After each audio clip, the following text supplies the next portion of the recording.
Peace and blessings to all of God's children. I pray this finds you well and your walk with God is becoming more intimate, closer because, practice makes perfect. What you do over and over again, people will come, it's a lot of complicated things in life. People see you doing it, but they don't see the work you don't put into it. So put your work in to know God in you, as you, and for you.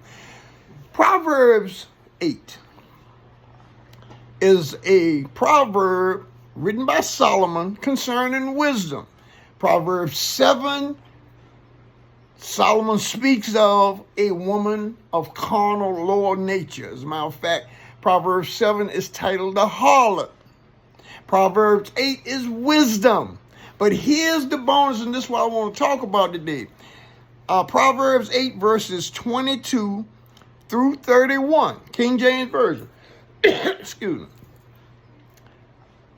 Those verses speak of what was going on before creation, before Genesis 1.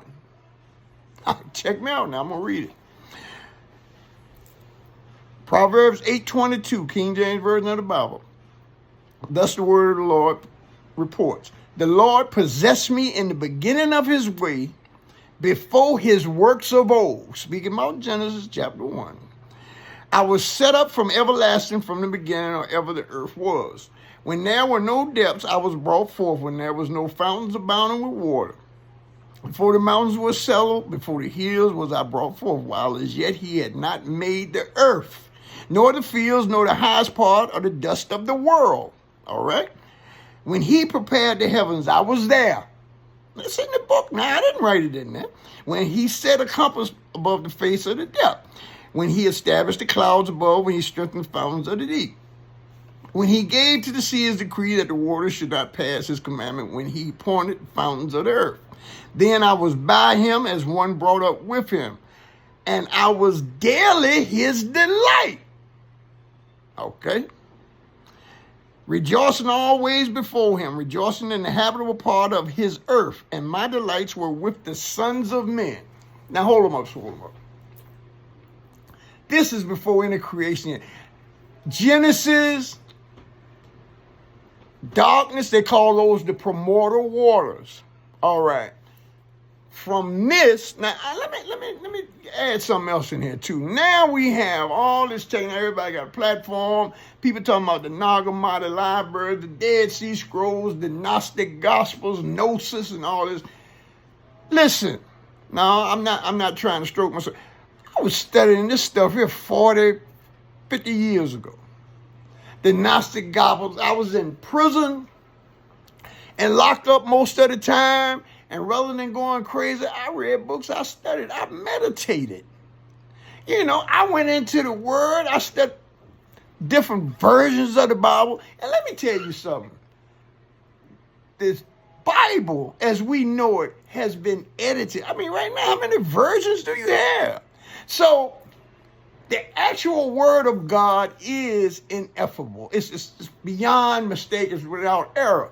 But you have to be aware that men, because of personal interest, has went in there and put things in place in these 66 books. And understand something now. The Ethiopian Bible got 80 books in it. And it's a lot of books that men determine. And that's what I'm addressing here. The scriptures are not just one complication that you become caged in like a trapped mouse or something. Those scriptures, Christ said in John 8:32, you shall know the truth, and the truth shall set you free. Now, there's a lot of different ways we can look at Christ. I'm speaking here. I'm not no theologian, and I ain't been to the seminary, whatever they call it. But listen to this right here. Make it make sense to you.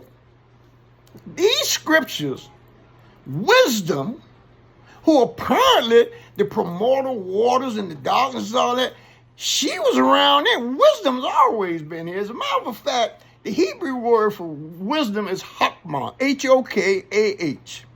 And research that. Like I said, I searched it. I want you to research it. And also find out, now you're going to have to go through another text to find this out. It's called the Zohar.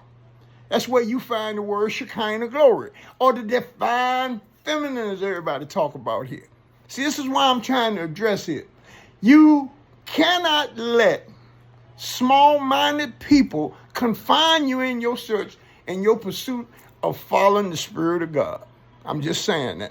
So get in there and check this out for yourself. It's in the King James Version of the Bible. See, here again. In order to get to the hidden knowledge, you have to be a mystic.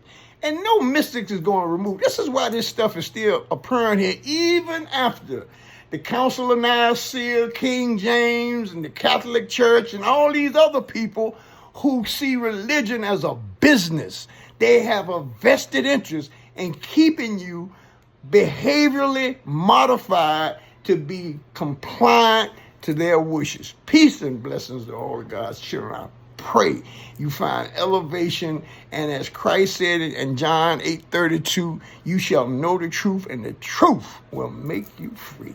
Peace.